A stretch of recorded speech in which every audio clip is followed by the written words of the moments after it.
What happened on the way here? I turned on my bicycle. I bicycle everywhere. And so I turned on my bicycle and I realized I was in the wrong place. And there was this guy in a car kind of turning. So I got off the bike and, said, all right, go ahead. Because he has the right of way in this instance. And he rolled down his window and I was like, oh, here we go. A New York moment coming at you. Yeah. And I said, go ahead. And he goes, I almost hit you. And I was like, all right. And then I rode away. But as soon as I rode away, I was like, why didn't I say I almost hit you? Whose fault was it? I mean, it was me, but he was trying to be tough and be like, I almost hit you. Oh, like you fucked up so bad you almost died for it. Yeah. Although he was going so slow and so was I. And I didn't. So I was like, it's always awful when you think, like, that's not even a great comeback. To be like, no, I almost hit you. Because you're on a bicycle, that's kind of funny. But I hate when I don't think of something quick. And I think it's because I do so often that when I don't, I was so upset. And so I asked my AI what you should do when you think of a comeback later on. Sure. And he was pretty funny. His name is Baskins. And he wrote, let me look at this. He goes, and then I asked about you, which was really funny too. He goes, it's normal to think of a comeback after the moment has passed. A good tip is to practice staying calm and listen carefully. See? If you can't come up with something on the spot, it's okay to smile or give a lighthearted response. You can also think of a few go-to phrases that can adapt to different situations. So I asked him what are those phrases. This is what he said my comeback should have been. That's an interesting perspective. Or, I'll have to think about that one. It's that buys you time and shows you're thoughtful. Oh, but that might get you killed. Something that harsh and fast. Or that Those pussy are ass. fighting words. Exactly. Or the guy's like, I'm going to shoot this guy. He's too much a lily-footed cherry armpit. You got me there is another one that I could have said. And then I said, are there any others? And he said, well, you sure know how to keep things interesting. It's a pretty good comeback. Not at all. I'll get back to you on that with a snappy reply. Can I tell you, this is why, by the way, TJ Miller, you and I have the same, because I knew you were coming here today, and I did the same. I went to ChatGPT. Oh, that's so funny. For roast jokes. Did you really? I did. Oh I said I'm going to really nail TJ, because ChatGPT, it's taking so many jobs, and everyone's like, oh my God, computers are taking over. And these are the ones. It says, I said, write some roast jokes about TJ Miller. And I only did a couple. It said, here are some playful jokes about TJ Miller, focusing on his career and persona. TJ, you can handle these, right? I don't know, but I guess we should find out. TJ Miller looks like what happens when a hipster gets trapped in a brewery for too long and just decides to live there. Oh, God. I know. I apologize. No. This is rough. Ricky, you made a mistake. I apologize. This is very harsh stuff. I'm sorry. Taking our jobs, these ChatGPT. Oh, here's a good one. That's a good one. That actually isn't terrible, but it's not very harsh. No, the problem is it ends with the decided to live there. Trapped in a brewery. It should have just said when a hipster gets trapped in a brewery. That would have been the joke. Yeah, that's great. He can't get out of there. It says he's the only comedian who can pull off looking like a substitute art teacher and a guy who sells artisanal pickles at the same time. Okay, you want to hear something weird? I sell peanut butter on my website, and I sell hot sauce, which you've had, both of those. The next thing I'm doing is pickles. Really? Artisanal pickles. Have you mentioned that anywhere? Because maybe ChatGPT picked that up. I might have, but no, because then the joke isn't even that good. Well, they fuck up the end. They do the thing that a bad comic always does, which is step on it with extra words. Yeah, they gild the lily. Yeah, it should have been, and the guy who sells artisanal pickles at the same time. Like, we know you were making the comparison. Yeah. And the last one, let's see. Oh, people say TJ has a unique voice, and they're right. It's the perfect mix of sarcasm and did he just wake up? Yeah, I don't know. What do you think? I don't know. That's cute. pretty good. They are cute. They're definitely not mean. It says at the end, all in good fun. Let me know if you want more. I hate how it's all in good fun. I said, can you tell me everything you know about the comedian Jim Norton? And Baskin said, Jim Norton is an American comedian, radio host, and author. He co-hosts the Jim Norton and Sam Roberts Show on SiriusXM and also the Chip Chipperson podcast, which is great. He's released several comedy specials and albums, including A Mouthful of Shame on Netflix. In 2023, he married Nikki, a transgender woman from Norway. That's everything he knows. That's partially right. He's got the whole Sirius XM thing wrong. I am no longer doing the Jim Norton and Sam Roberts show. That is over. So I am not working at Sirius XM anymore, but that has not even been announced yet. This is the first time I'm actually saying that. Is that true? That is true. Yeah. So oh my gosh. After 20 years. Yeah, that's why it's such a fucking monumental announcement. It hasn't been said yet. So yeah, well, it just got said here and wait till I go out and press. People have been asking me to do this advice show for a long time, and I hope we get calls in. We're working with this app. I'm hoping somebody calls in. I just literally put up. If not, I have a bunch of things I'd like to ask advice on. I'd be more than happy to do it because I like comics' thought process. It's like giving out helpful advice or not helpful advice is just more interesting to me than the comedians interviewing comedians, which is every single one. How do you think I could get my voice to sound less like I just woke up? Helium. Yeah. You know what's weird about me? If I inhale helium, it just goes up to here. Yeah, a little bit. That's just all. That's the highest it can go. It's funny. Like I did it years ago, like a decade ago, and people I figured the whole thing would be a goof, and people would. So it was just gonna be shitty, sarcastic. Yeah. But then people call in with real shit, and I'm like, and you're the type of guy. And Kate said this when, she said this before when I was telling her that I was gonna do the podcast. She's so funny. She was like, "You're doing a podcast the day that we're," and I was like, "Well, you're going to these doctor's appointments." She's like, "Yeah, my dad has cancer, TJ." Yeah. What are you doing, a fucking podcast? And I was like, well, it's Jim Norton's, and it worked out. Oh, and she's like, oh, that's great. Tell him I said hi. Oh, thank you. Because she thinks you, and she loves Joe DeRosa also. She doesn't really like anybody. That really knocks it down a notch. No. More than a notch. I mean, she married me. She's got low standards. I had to return a Schiaparelli back. It's too expensive. So I think that she sees you as I do, and everybody, that you're very thoughtful. And there's a lot of depth to you. So as a person, you have a lot of depth. As a comedian, you do. But I think as your kindness and your intelligence, that's all very clear when you just hear you talk, which is why for those 20 years, people could not go through their morning without hearing the two of you guys joke around. Well, thank you. I'll tell you who didn't think I was... Talk about insemination. Yeah, kindness. And I'll tell you who didn't think I was kind and in depth. The serious management team. They didn't think that. Really? So is that what happened? It was time to move. It was one of those things where I had been there for so long.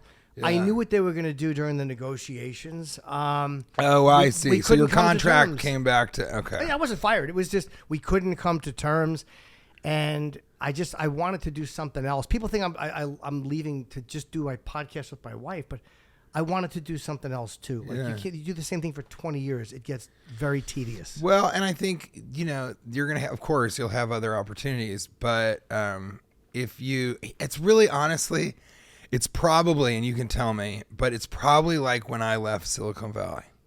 They came to me and they said, here's what we're thinking, and it was sort of a very different thing than, what I was doing on the show before. And I sort of said to them, they kind of, the final table read, the final episode, I never read the scripts the night before. Right. Because I think that it's better if I'm laughing genuinely. I think that helps the room. I think the studio executives, they get more confidence in the scripts and the material. So I did that. There are a lot of people, I guess, that said that I didn't care, but it's like I'm better at a cold read. Just like I'm better if I memorize something right before I start shooting it. Right. So at the end of that script, and it was such a fucking funny moment. It was so funny because I just didn't get along with the showrunner. That's just, people have different personalities. Yeah. He went to Harvard. I went to George Washington University. That was great, the rolling of the eyes. And so we just had to do, so we never really jived, or whatever the fuck you say. Is it jibed or jived? Jived. Check it out. ChatGPT would know. Yes, it would. Well, either is acceptable. It's just so friendly. Yeah. Jived means no, that's to mess with somebody, which is what ChatGPT just did to me. It sure hey, Tej, you got jive. But at least it was good natured. Yeah. You know what? What is it? It's gel. There's something. Is jibe a word? Jibe? I thought jibe was a word. Yeah, jive, I think, is an agreement. That's what it just said there. No, it's not. Jive. Oh, no, there it is. We jived. That's interesting. The B is good. The V is bad. Yeah. Wow, you learn something every day on the Jim Norton advice. The P is good. The V is bad. That's how I live my adult life. I love it. So you guys didn't get along because he was a Harvard guy? Yeah, we didn't jive, or we didn't jive. Yeah. And it was just very different, butted heads. But the thing is that Mike Judge was there the whole time, and he was the head. The other guy was a showrunner and a writer. Mike Judge was just sort of the creator.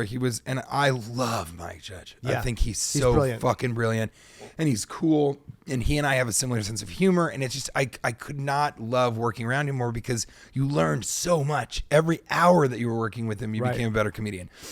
But Alec Berg, who I didn't really get along with, he came back and wrote this sort of the last episode, the last scene.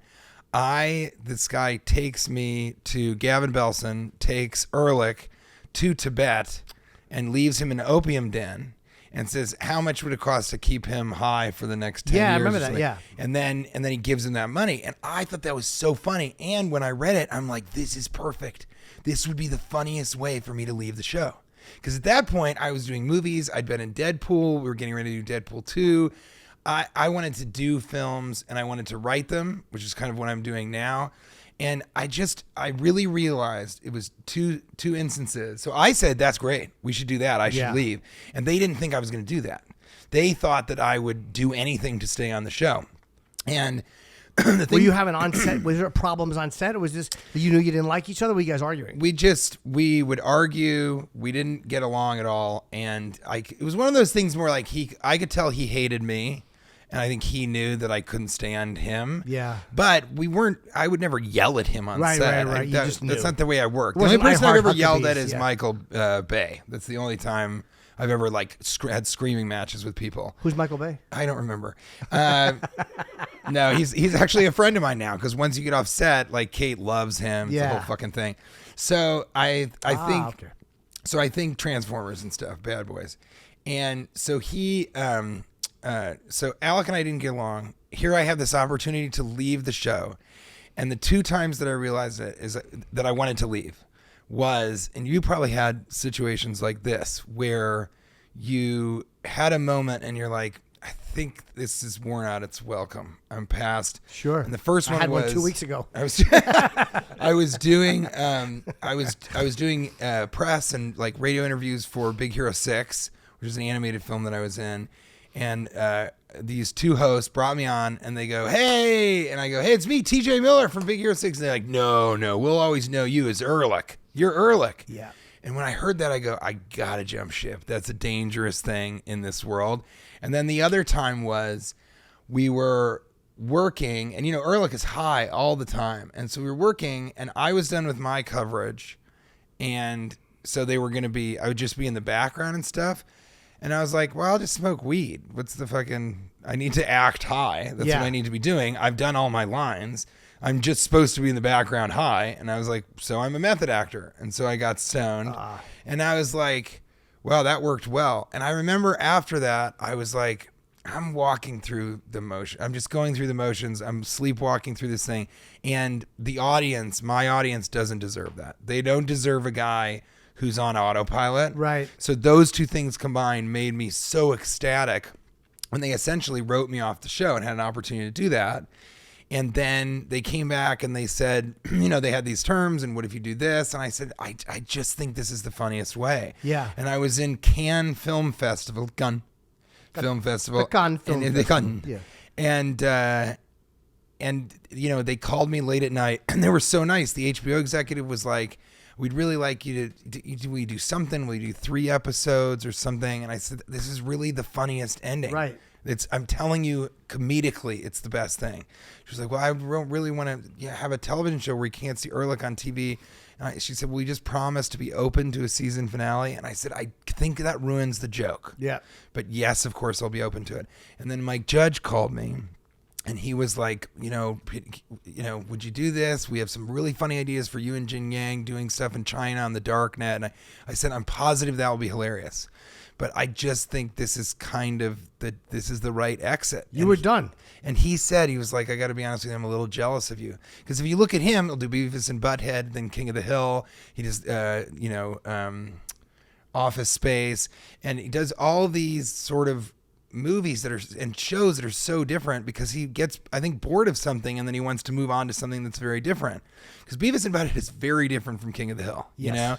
And I think that, and then Clay Tarver, this brilliant director who worked on the show, he called me and was like, will you help me? Like, do this for me. If you like me, you're going to make my job easier. Just be on the show. That's exactly the opposite questions I've gotten from directors. Can you make this better and just don't read for it? Walk. Just leave. So I think I think people were sort of like, why would you go off that show at the 7th season? You're gonna be making so much money. It's almost like Hollywood is like, don't you want a boat? Like, you can own a boat. That's how much money you can have.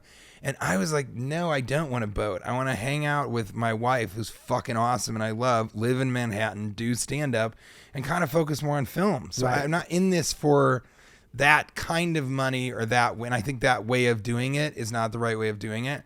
Of course, now as you get older, you're like, yeah, the money would have been nice. If I had that boat, I could have sold it. And TJ, then we I'd have a boat caller. Money. I want to take a caller because we're trying this software. I don't even know how good it's going to work. This is our first time we have a caller. Yeah, I don't know. We're not just at the radio. We're here. This is different. Yeah, it's we're different. in my house. Let's see if this works. Which is beautiful, by the way. Thank you very much. I think the swastikas are a lot in the living room. You know. Yeah. I would think swastikas would be more in the bedroom type of thing. What's that? Swastikas? Yeah, they're. They are in the bedroom. Yeah. Also. Oh, the swastikas are never in the living room. Okay. No. We like to bring company over, get them welcome, and they say, "Why don't you go in the bedroom?" Yeah. And then they know where they stand. Love the bedroom. Yeah. Go in there, take a look around, and come back out. All right, the caller's unmuted if they're in here. Oh, okay. Are you in here, caller? This is new software we're trying. Hey, Jim, is that you? It is me and TJ Miller. It yes. works. Oh, man, Jim, I'm a huge fan. I mean, long-time O&A listener. Thank you. To be honest with you, I don't have any advice. I just want to ask you a question. Okay.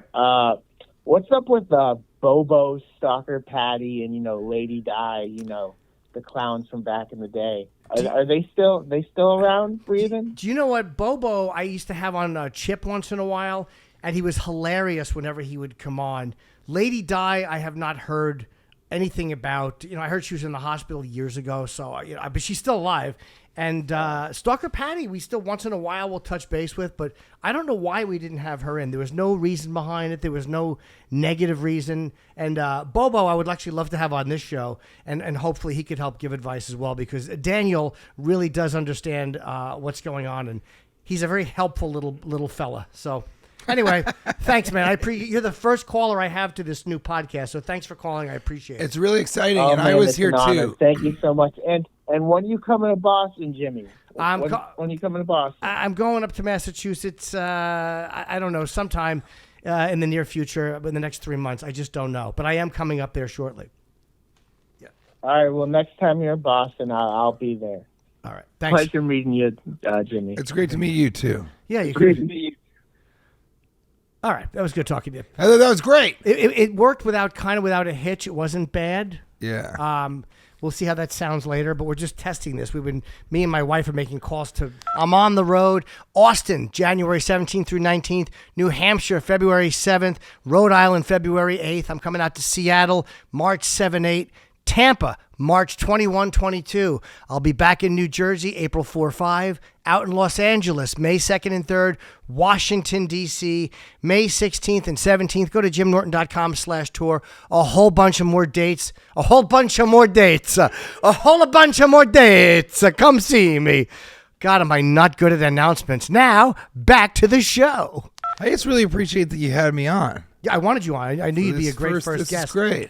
But I wanted to kind of Yeah, with that last call, I really proved that I was right then and there. Don't worry, I should have set this up. In fairness, I have not told anybody I'm leaving. I've left SiriusXM. I've not told anybody until I've just said this with you. Nobody knows what's going on. Wow. I have not.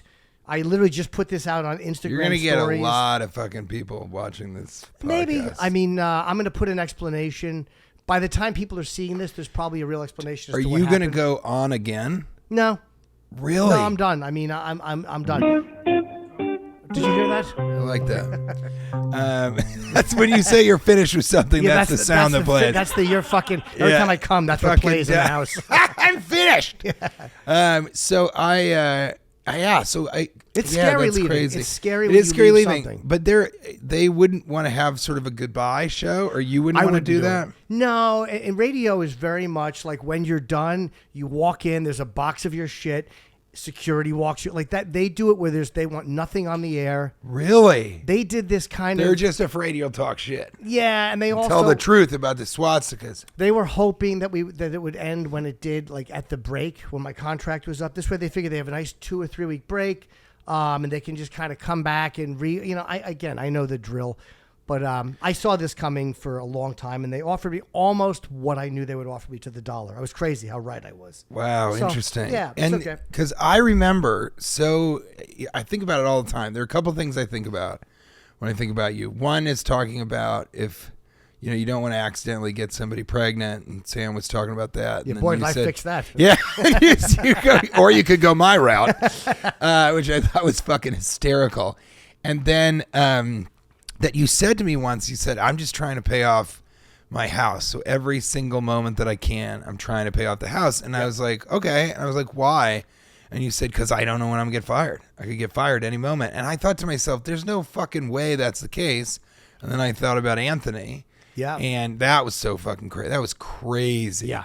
And you, so you said that, but I was like, they would never fire you. And now you're kind of, you didn't get fired. No. But what I'm saying is you kind of alluded to, that was years ago.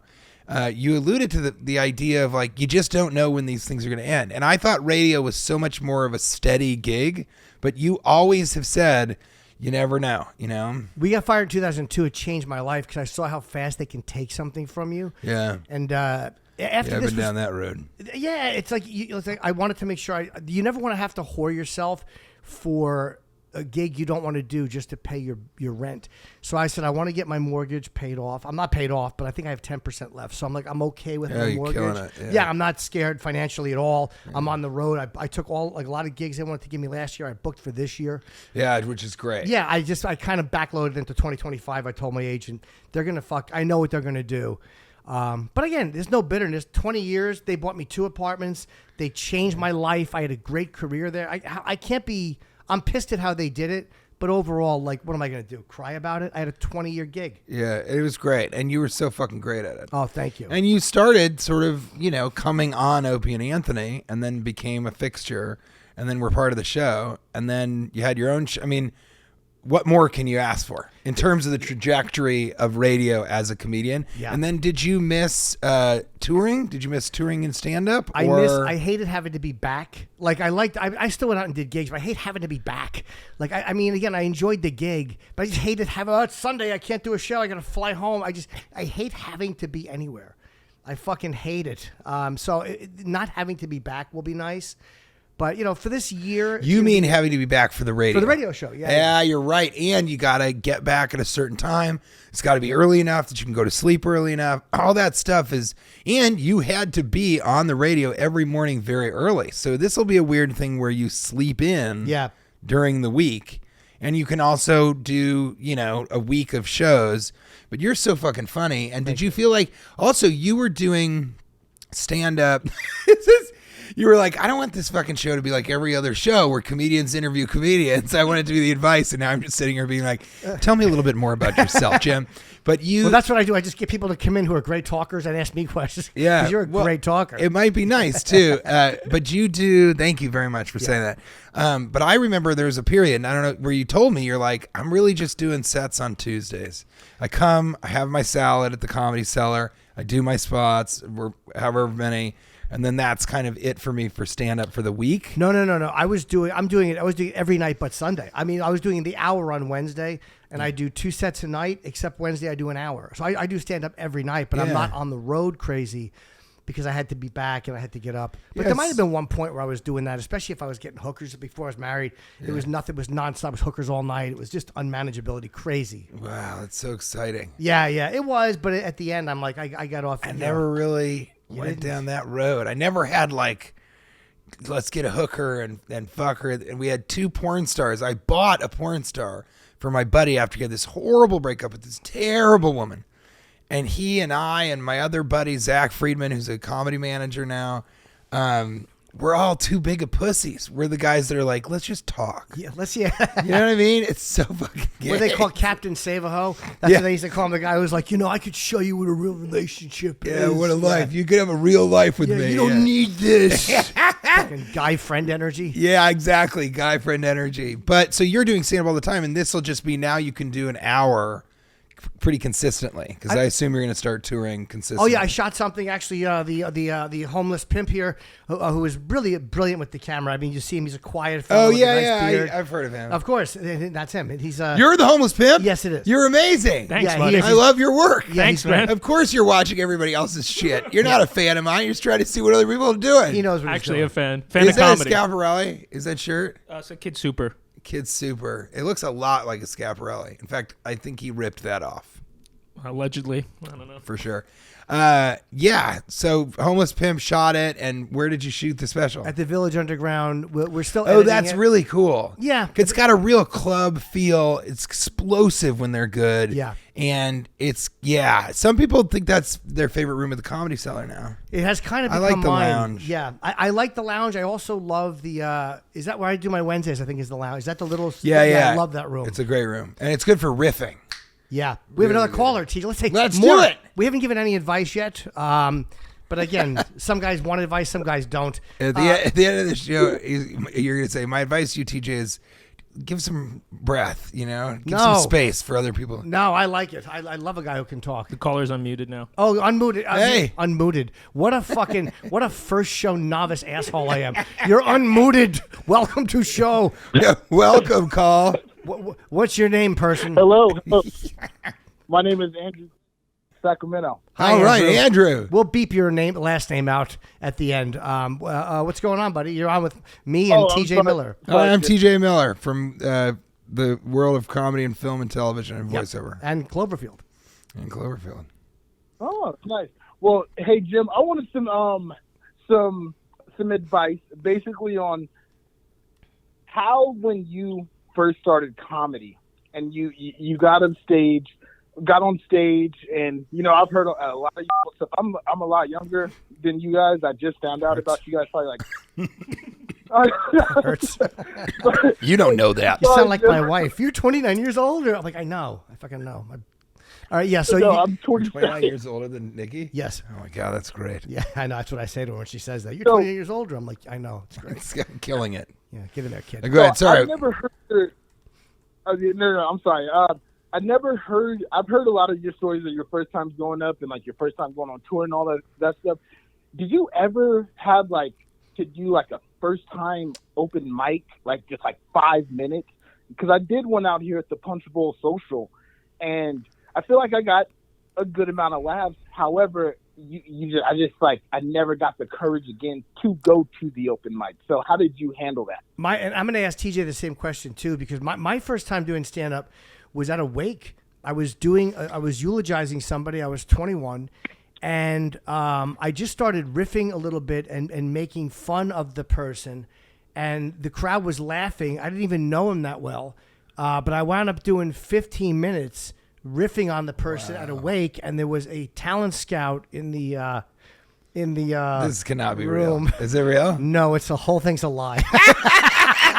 I just wanted to have a I great bought story. it. I bought it hook, line, and sinker. I'm working. You're a great actor. I'm working on my acting. It worked because the best part of that was I didn't even know the guy that well. That's the funny. I figured Talent Scout would give it away. No, TJ, I want to ask TJ the same question, because I'll tell you, the first time I did it was just at an open mic. Guy's named Red Johnny and the Round Guy. It was a competition. They won it. And John DiMaggio does a voiceover. I think he's on Futurama. He's a brilliant voiceover guy. He was part of a comedy team. How about, where was your first time, TJ? Well, what I want to ask you is, did you have trouble getting up the second time? Because that's sort of, what's your name again, dude? Jim. My name is Andrew. He's a great talker. Your name's what? That was a chip joke. I got it. What's What's your name, sir? The call. Andrew. Oh, it is Andrew. Andrew? Okay. So, Andrew, you're sort of saying you didn't, it was hard for you. You did the open mic, and it's been hard for you to get on stage a second time. Yeah, even though I felt like I did pretty good, my friends said that I did. It was literally 5 minutes. in Old Sacramento, and it was, you know, a good crowd of people, maybe like 30, 40 people, I want to say, just kind of like a bar. And it was punchable. Yeah, that is interesting because I killed my first time. I couldn't believe it, but I had waited till. I'm sorry. No. I had waited. It's all good, Andrew. So I had waited until Memorial Day. I said during the summer, I had gone to Chicago. I was taking classes in improv and acting and all this stuff and everything. And then I said, well, you know what? I got to pick a day to do stand-up. I can't keep pushing it off. And so I picked that day. And then I found out, I think it was Memorial Day or Labor Day, whichever it is in the summer. And I found out that the open mic I was going to go to at the Lion's Den, I called and they said, no, it's canceled because of the holiday. I go, fuck, this is the day that so I look quickly through the Chicago Reader, this newspaper, and I go, oh my God, you know, is there another? I found an open mic at a place called the Cotton Club, and it was on the south side of Chicago, and I didn't really know much about it. I said, it doesn't matter. I'm going to go and do it. Black Club, yeah. Wait till you hear this. Oh. So I get down there, and I had never gone that south in Chicago. It was all the way to 95th and Dan Ryan. And I started walking. I was looking around. I was like, this is pretty dilapidated, this area. And then I found the Cotton Club, and it had a red carpet in the front of it. And it was like suddenly a nice club, building, whatever. So I walk in. There's no one there. It's just a Mexican bartender and basically nobody else. And I said, I'm here for the open mic. He goes, you're here for the open mic? And I go, yeah, I'm a comedian or improviser, and this will be my first time doing stand-up. And he was like, okay. And I was like, is there a list I should write my name down? And he's like, yeah, you can do that. And so I wrote my name down, and then I bet there was 7 people in there. So I went to the bathroom to rehearse my routine, and I was like, this is going to be hilarious. I'll bomb in front of like 8 people at this club on the south side. It's going to be amazing. So I was rehearsing my set over and over again. And then I felt like I was ready. I walk out the bathroom door into the showroom. It's packed. There's not any seat empty, and I am the only white person. There is not another white person there. I mean, I'm not saying it is 200 black people and me. It's the plot of every porno I enjoy. I know. Well, there was a Mexican. They'd put him behind the bar. Yeah. You've always wanted me to be in one of those. And I would fuck all those black guys, one after another. And so I waited to go up. There was only one other comedian. It was all R&B, hip hop, it was rappers, singers, all that stuff. This comedian goes up. He does not do well. Comes down. His name was D-Man, because when it comes to comedy, I'm D-Man. D-Man, yeah. Okay. Got to do it. And then so I went on there, and the MC, Big Shug, was so incredible. He did me this solid that changed my life. But he said, all right, this guy is a personal friend of mine. This is his first time here at the Cotton Club. We got to give him a lot of love. I want to hear you guys really. He gave me this incredible introduction. He brings me up. I go on stage, and before people can really be like, what is this white guy doing here? Yeah. I just offhandedly go, hi, thank you guys for coming out to see me tonight. And the explosion of laughter, because there's no way they came to see this white fucking idiot who is in the wrong place. Yeah. So then the rest of the set, it was 5 minutes or something.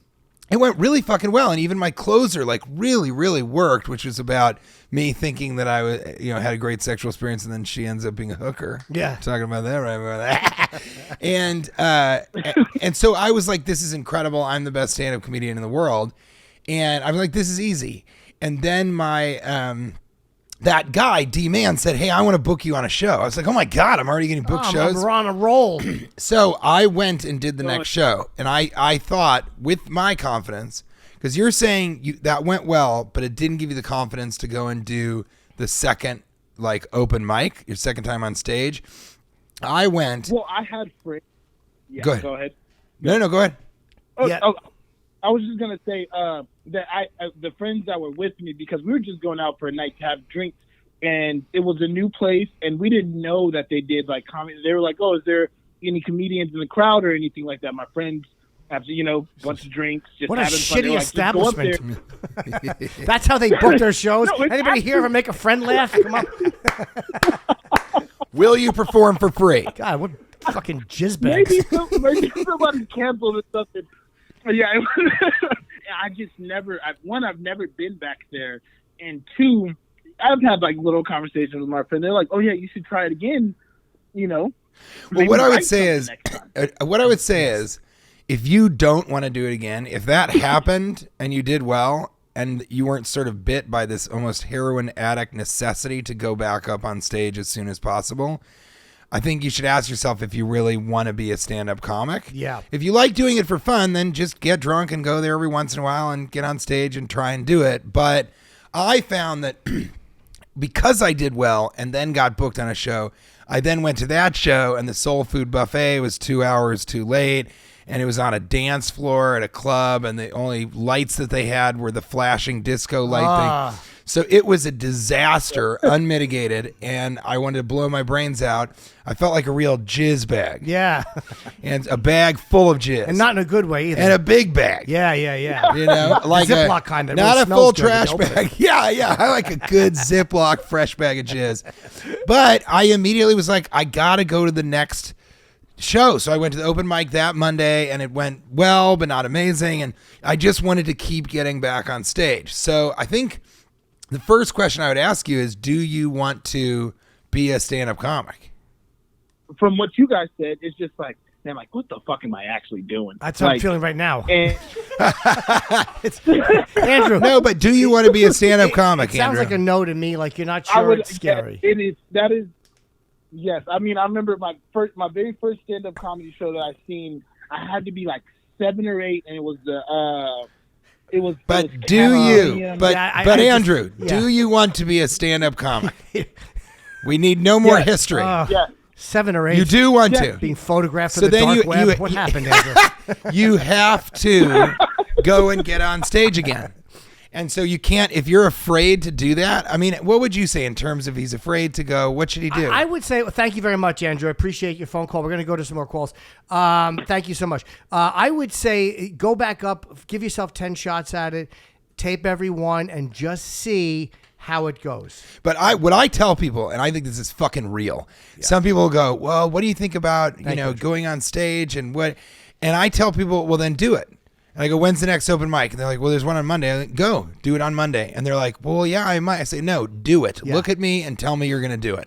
And they go, well, I mean, I have other things. I don't give a fuck. There is nothing that should stop you from going up. If there's an open mic tomorrow, okay, you should go and do it. Don't think, I Yes. don't know. You just go and you do it. And we're talking to Rich Voss because tomorrow is New Year's Eve. Yeah.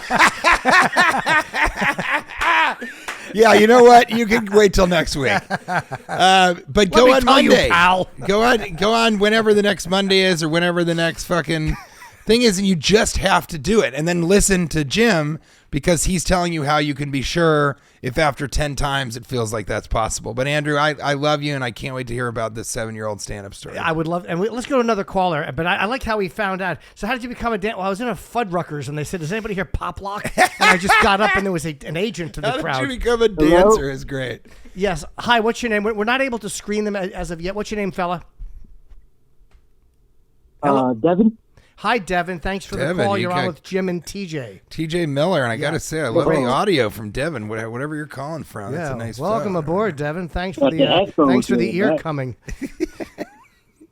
No problem. Hope you enjoy it. Well, our question is I don't know how you guys are handling it, or if you guys even partake in this, but I'm on a no-fap, and it's about 10 days now, and I feel like a new man, and Oh, no fap. That's when I you don't don't know. jack off. Oh, no jacking fap, off. no fap. Yeah. Yeah, they call it fap because that's the set. Yeah, fap. Oh. Oh, that's so interesting. I read about this recently, and I did. So you feel Yeah. great, you said. I do. Okay. Bunch of energy. Yep. Yeah, I don't believe any of that. There are some downsides, though. Oh, I bet you don't get to come. Yeah, that is a big Is the downside. main one. That'd be number 1 That's through a big 5. one. Yeah, that's 1 through 5. 6 is you don't get to look at gangbangs, or if you do, it's expensive. So I think That is I think true. that's really interesting because what I did on the road, I do a fair amount of fapping. Sometimes a lot of Me too. fapping. That's why I love the road. Yeah, it's fantastic. And you Yeah. could just see things that you just can't do. But Kate one time, that's my wife, Kate, she one time said, she's like, if you're jacking off, if you're masturbating so much, like how that's obviously going to hurt your sexual experiences. Are you in a relationship right now? No, I am not. Okay. Well, I did stop. Yeah. I did stop fapping. I just like jack off. I did stop like jacking off and masturbating for like, I'd say 5 days, not too recently, but a little while ago. And I noticed that I did this thing that I hadn't been doing because I jack off so much on the road, is I started looking at waitresses at the comedy clubs like, wow, Yeah. I would fucking get into that. And I've never cheated on my wife. That's not something I would do, because if you see a picture of her, what's the fucking point? But I know what you're saying, because it does something for you, I think. And so I've not done it for 10 fucking days. I'm not queer. Jesus Christ. Can I tell you that not jacking off, when I was, during the pandemic, when I was in Montreal with Nikki, Yeah. I went 15 months without jacking off. What? Honest to God. I didn't. I looked at porn and stuff, but I didn't jack off because we lived together in a 1-bedroom, and I just didn't. And once you get over like the certain hump of doing it, it's not as hard to not do it anymore. It's like carbohydrates. In a way, yes. You're just used to life sucking. Jacking off to porn and coming is like sugar. Once you haven't had carbohydrate or sugar, you don't come anymore. Well, I did want. The only way I would come is honestly would be like, it was healthy. The only way I would come was with my girlfriend. Or by rubbing against a person's pet. Like if somebody had, if someosomeone's small dog leapt into my lap. Frauderism. It's called frauderism. I was just rub up against people in the subway and just. Is it fraudage? Or frauder. Maybe it's two words for the same thing, because I engaged in fraudage. Thank you very much for the call. Hey, man. wait, Keep but it so up. Yes. you're feeling good about it. Oh, I got to tell you the bad part. Yeah. Oh, what is the bad part? This isn't my first no fap, however. The longest I've been was 54 days. But Jesus. after around my 7th day, I start to have wet dreams constantly. And That's amazing. I haven't had one of those in forever. Well, how is that a downside? 54. I'm Who are 30 you? years old. I You don't have any nostalgia? Good God. Who are you, fucking DiMaggio? 54 and the streak ran out. I couldn't do it. I'll never make Ty Cobb's fucking. So the. I wish I had a hole in my bed. So I think that's still a form of fapping. So, but you have wet dreams. What else is a drawback? Yeah, that's a great gift. No freaking 4 hours of sleep at most of the night. I can't get blown on by a female. If she looks at me, I get hard and want to nut. That's nice. That's Well, healthy. these are all good things. They're healthy things. Well, did you used to jack off before you went to sleep? Yes. Like, did jacking off help you? Sorry. Yes, of course. Yes, of course. So for a long time, you were every night jacking off right before you went to sleep. Yeah, I used to think I had a problem, but maybe you had a problem, but apparently everyone doesn't. So I think. Well, here's the thing. I think that you have an association, physical and psychological, between coming and then going to sleep. Yeah. And so I think the thing to do, Jim is like, yeah. You're right. No, you're absolutely right. The thing to do is you got to focus. If you don't want to jack off, and you don't have a fucking problem. I had 4 or 5 in a row when I was in fucking wherever the fuck I was just recently. And it's like, yeah, it feels depraved.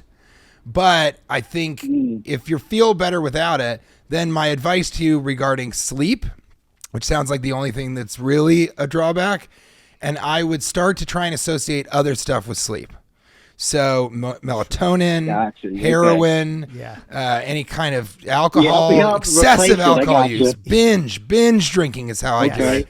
And pass out all night. Yeah, no, but really, like, do some melatonin. Like, see if you can do that. I like a nice 5 milligram, TJ. 10 makes me too tuckered. Does that mix well with rum? Nice 5 milligrams. I'd be careful about that. Yes. But I think it doesn't kill you to have a drink or whatever. But I guess I'm joking there. What I really would say advice-wise is, start associating better sleep hygiene. So there's this red light that you can buy that my wife and I find is very effective. Sure. Put on pajamas. Don't look at screens for an hour beforehand, maybe 2 hours in the beginning.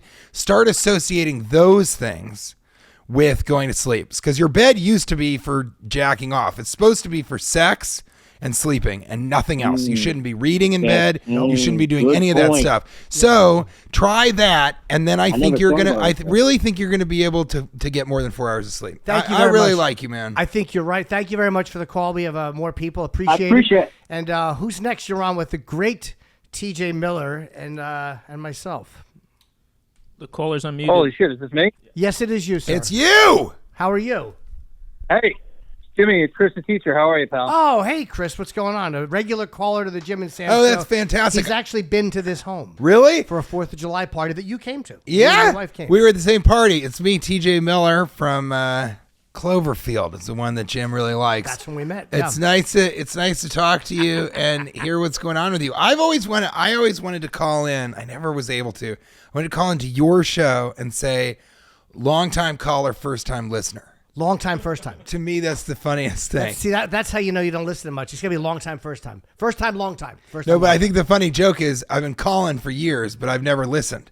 Long time caller, first time listener. I didn't even catch that. To me, it's the funniest joke you can do in radio. And I think I called a couple of times, but I never got through. But anyway, Chris the teacher, what can we do for But you? what a non-improving, How can we help? fucking rank amateur I am. I didn't even hear what you said. didn't- I'm like, well, you don't technically, listen. long time, no That's time. the thing. You don't listen. I You got to should listen to execute it. act. No wonder and Sirius improvise. didn't want me. Hey, what's up, Chris? What's going on? He doesn't listen. Fuck him. Get rid of him. We're overpaying this shit. Hi, Chris. What's going on? All right. So my great. wife, Jimmy, who you know a little bit about, Yes. Did you say that, or did I just think she- it? Oh, yeah, exactly. You've seen her tits too. I showed her on a live stream. thank you very much. Yeah, they were very, very lovely. What fun.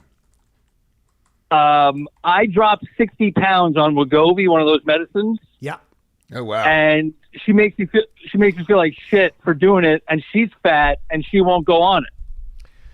Wow. Oh, Did you that's tell so her that? I interesting. mean, I like how you phrase things. You know. Yeah, you got a certain subtlety to you. Yeah. She's this fucking fat bitch, and she's making me feel bad. Yeah. Hey, you tub of shit. Drop a few. Yeah. Listen, cow, get on the drugs. Well, here's the thing. She's overweight. She's overweight. She says that I didn't earn it. I didn't do it the right way. She wants to make real changes, and But how- like she's been saying this for is 3 she- years. And I'm still fucking a porker. Is she actively doing that? Like making She's changes?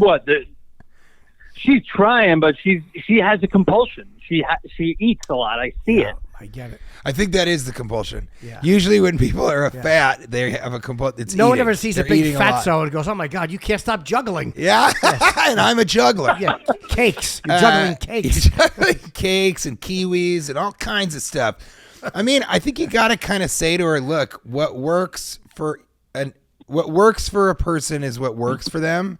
And it's who are you to kind of criticize my success? Here I Right. have this incredible change in my life. Why are you trying to knock me down a peg? If you think that I cheated, then okay, I can deal with that. And so I hope you can. And I think this is a really sneaky way to do it. So I think another thing that you can do is go, well, look, I really admire you, and I wish I had your resolve. I wish I could drop the weight like you're dropping it every single day. But I'm a weak man. Yeah. And that weakness has led me to drugs. Drugs and alcohol. I don't know if you drink, but you should start if you don't. Yeah. Drugs, because drugs and Drinking alcohol right sound now. so much better. There you go. That's He's what I'm a talking gambler. about. He's a gambler. He's you're Yeah. a compulsive gambler? Yeah. Okay, so of course you went on the drug. You got to run as quickly as you can to the 105 fucking... grand in 2024. Dude, you should be so happy. And I think tell her all that shit. Turn it around on her. Say, I don't have the resolve that you have. I am a weak man. I have a lot of weaknesses. Yes. And I'm trying to come to terms with those. And if you can't be happy for me, then just keep reminding me of my weakness. And hopefully that'll make me change and get off these drugs and do it the right way. But I really believe, like, you do it how you can do it. Like, I fast a lot and I can cut a lot of weight, but I drink a lot of alcohol, and that's just empty calories. So it's like, I think that's what I would do. I'd turn it around on her. Because honestly, fuck her. Yeah, exactly. Thank you, Chris. You can We gotta play wrap this up. for him. We got to wrap up because we That have a girl. couple more Yeah. callers to get to, and TJ has limited time today because he has to travel. was Thank you fun for the hanging call. out with you. I appreciate your support, buddy. Thank you so much. And yeah, you're right. I mean, that's kind of shitty of her to say, "Hey, look, you weak." if you're not gonna have a heart attack because you fucking lost some weight, it's a good thing. And by the way, you want to point out, like TJ said, yeah, you're stronger than me, and then say I don't even have the courage to go out and find someone who isn't a fat fuck.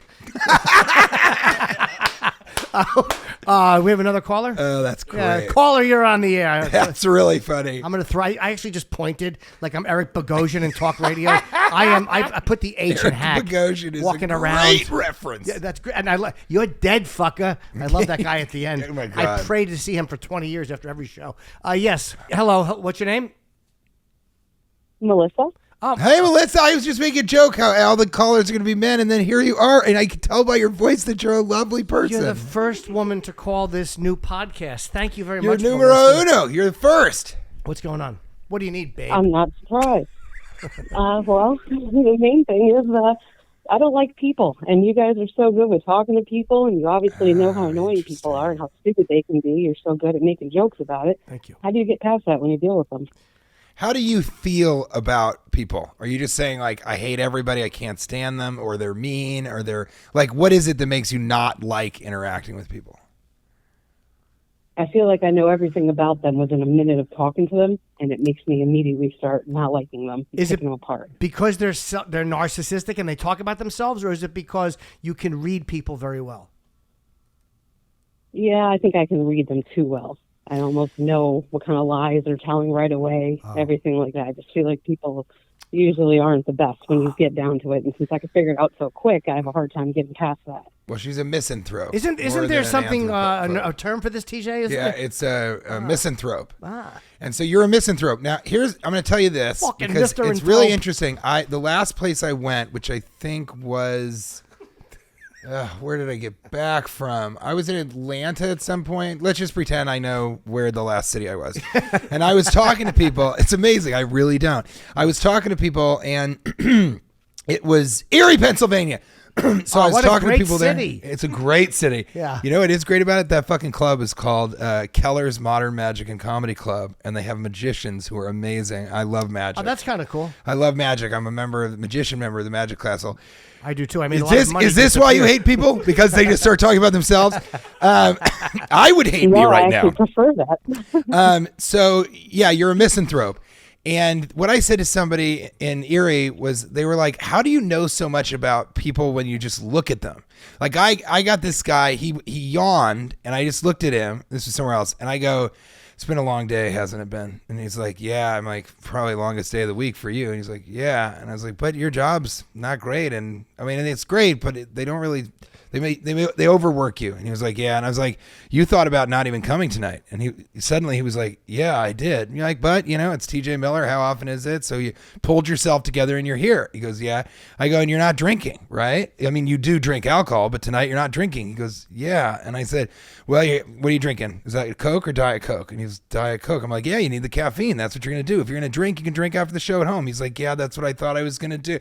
I like blew his mind because I knew everything about him just because of him yawning once. I know also, I meet people after shows.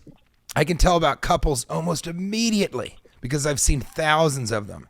And what I try and do is whenever, and I get a lot of assholes, whenever I interact with somebody where I'm like, I would not have half of a beer with you. I cannot stand every moment that we're here. I immediately remind myself, this guy's doing his best. Yeah. That really, really helps me to just say if they're trying to brag or what, they're doing their best. They want you to think they're cool. And that helps me forgive people a lot more. And I think that's what you need to work on. It's just like, I'm not being mean to you, but like be a little bit more forgiving. Because this is a horrible thing, life. It's terrible. We constantly try and make ourselves believe that this is some sort of beautiful gift. It's incredibly hard. It's very taxing. It's horrible. And everybody's trying to do their best. And so I think if you can do that a little bit more, you're going to kind of say, I don't really like this person that much, but they're doing their best. So maybe I'll try and find something about them I do like. Give them one shot. Thank you for the call, sir. I'm seeing if I'm getting it. No, what do you think? It's a girl also. How do you feel about that? Yeah. Do you understand? Because Jim gets confused with these things. What? I said Jim gets confused with gender things sometimes. She got you on that one. I mean, you're not wrong. I love you, Miss. You're my favorite person of the show. Actually, Melissa, the lie is I would pretend to be confused, but I always knew. Oh, really? Yeah, Oh, geez. I didn't notice when it hit me in the chin. God, I like it. Thank you for the call. I had a similar experience too. A guy yawned and I was like, so I'm like, I think I said to him, are you drinking? I didn't ask him about work. I said, are you drinking?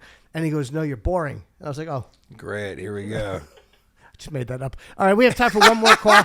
I know TJ everything is a lie about you except your sexuality. That's 100%, how I feel. right? Yeah, it's right down the middle, as they say. Everything right down the middle. Do we have one more? I wish Kate was I here. could literally talk to you all day, but I know you have to go. No, I think we're okay. Callers Let's on do air it. here. Okay. Hello, what's your name, fella? My name is Tommy Mc. I have a kind of a unique problem. Hi, Tommy. I think your last call kind of like about being cool, fully encompassed, you know. My whole life, I've been like unnoticed. That's been my problem. I've hung out with celebrities. I hang out in cool places. I've met Kumi hundreds of times, Colin Quinn, all of them. Yet when I try to flex or brag about it, nobody remembers me. I'm not in any of my family photo albums. Did you used I've to had work? a threesome. The two girls didn't notice I was there. I was in a police raid where everyone was hauled out of there. I was left at the kitchen table just sitting there. How many of these I did don't you even write know if it's before? booked. Yes, sir. I'm not exactly Is sure this where an you're open going. mic? I will say this though. I like the fact that you did put some effort into this one. I'm going to say that. I'm going to take my hat off to you and say thank you for calling. Jim, no, Jim, I'm being legitimate. I mean, I've been married. The wife that just didn't show up. It's like I have a life that's unexamined. How many more of these do you have on know the what that paper? feels like? And are they all Catskill style? I one time got on a plane and there was no pilot. One time, There was no one on there. They Yes. didn't even notice I was going. Yeah, I love one it. Jew walked into a bar. Yeah, it was yeah, me. yeah. I couldn't find a friend. I tried to get in a canoe. They said Kahoo. They didn't even know my name. Fuck yeah. Wouldn't let me on the pontoon boat because they said it was too pontoon boat. All right. Well, I don't know what to tell you, sir. I mean, you sound like a delightful, upbeat, Don't happy do guy. don't do too many of these jokes with other feel people. Like you're not even in life. I mean, I bet you guys won't even remember me by tomorrow. I literally It's forgot you were there until you Well, just spoke about again. me. No, but here's the thing. Hello? Hello? I understand what you're Are you talking there? about.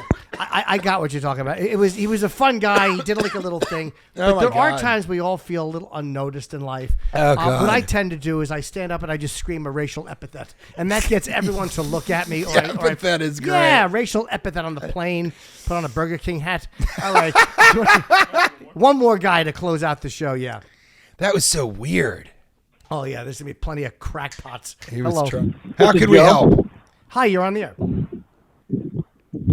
Oh, cool. Hey, when I first met my wife, I had terrible jock itch, and I didn't know what jock itch was. And I had her go down on me, and she was disgusted. Now she'll never do it again. That's actually the reverse of what happened when I met my wife. I was like, honey, what do you keep scratching for? She's like, my balls. You were like, you have jock itch? I'll be right down. Oh, wait, so did your bag stink? Is that what happened? It was between my bag and my leg. It was like a huge rash, and it smelled like poop. Oh, that's such a bummer. I'm sorry to hear that, man. How long? She's got to get over it, though. Like, everyone's gotten a bad She's got to get over it. She sees your dick now, right? Yeah, it's juicy. She won't even go to see it. It's not even an opportunity now. She won't even go to Really? see it. Like it's her grandmother. She won't even talk to it, even though it's on its way His out. dick is like, you never call, you never come over. Yeah, come here, give me a kiss. Smell. I think, yeah, Jim's right. She's got to get over it, man. I mean, over this is a, I mean, do you go down on her? If I could, she's against the whole idea. I ruined the entire idea of going That's down. insane. completely That's for absolutely generations to insane. come. No, that's crazy. insane, and you probably need to go to therapy because of that. Yeah. You got it. If she's, you know what it is? If she's not letting you go, a couples therapy, I'm serious. If she's not letting you go down on her, and that means she's embarrassed about her own vagina. And I think she's using that experience to say, I don't want to go down on you. And I think you got to kind of have an honest conversation with her and say, I'm not giving an ultimatum, but this is really a non-starter for me because I don't think I can go through the rest of my life not only not receiving oral sex, but also not giving it, because I want to give you that level of pleasure and I want you to do it for me too. But this is a really big thing in the relationship. I think it's really important. And I've sort of had to have that conversation with my wife because she's not, I won't get into details, but it's like, I love going down on her. I think going down on a woman is the best thing in the world. Yes. Because you can get them to ejaculate. Yeah. And then it doesn't matter. Then it's open season for what you want to do. So I think start by saying, I want to go down on you. Don't even talk about getting a blowjob. Yeah, we haven't talked about it at all. We haven't even opened the conversation up. So, then you have to open the conversation and start with saying, I want to go down on you. Don't even fucking mention the blowjob. And try to avoid mentioning your fucking Elephant Man scaly balls. That's a bad first impression. We've all made one. You had bad balls, and one time she got a hold of it and it grossed her out. How many years ago did this happen, sir? This is like over a decade, probably like 13 years ago. Forget it. Just get hookers I think or divorce. jerk off. Divorce. That's the end of our advice show. This is a wrap. Yeah, no, that's 13 you need divorce years. immediately. Get a lawyer. Figure out how to, protect your money. Try and get the house. Keep the fucking car, and that's it, man. I mean, if it's been a decade, you can tell her we can talk about this, but just say I have engaged with a divorce lawyer. Yeah, and she's just she has a good point too. Like the first time I met him, his balls smelled like a foot. I understand her point too, not wanting to go into your rotten bag. Thank you for the call, buddy. Thanks, man. I think that's great that at the end, this is the last. You guys are awesome. This is the last call of this first episode of Jim Norton Can't Help You. Jim Norton Can't Save You. Jim Norton Can't Save You. And I'm TJ Miller, and I'm glad that the end of this piece of advice was get a divorce. Yes. I love you for coming on. I appreciate it. I know today you got a crazy amount of not getting blowjobs. I appreciate everyone calling in. It was a lot of fun. Oh, it was so great. Thank you, Jim. You fucking crack me up, man. It's very mutual. And thanks for making the announcement for the first time about, this inevitable the train wreck departure of the rest of your life. Yeah. It really is. There's a rope and a stool and a note it's coming a catastrophe. soon. Yeah. I bought a nice pen. Are you going to have Nikki kick the stool? I wouldn't have to ask her. She's just so fucking clumsy. She tried to rescue me and trip on it. All right, we'll be back next week. TJ, I love you, man. Thank you, buddy, so much. Thank you so much, Jim. Talk to you guys again. Almost met.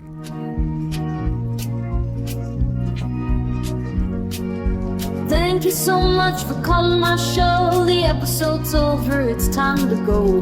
Good luck, stupid. Good luck, stupid. I hope everything works out. Good luck, stupid. Good luck, stupid. Don't blame me when it doesn't work out. Good luck, stupid. Good luck, stupid. Don't blame me when it doesn't work out.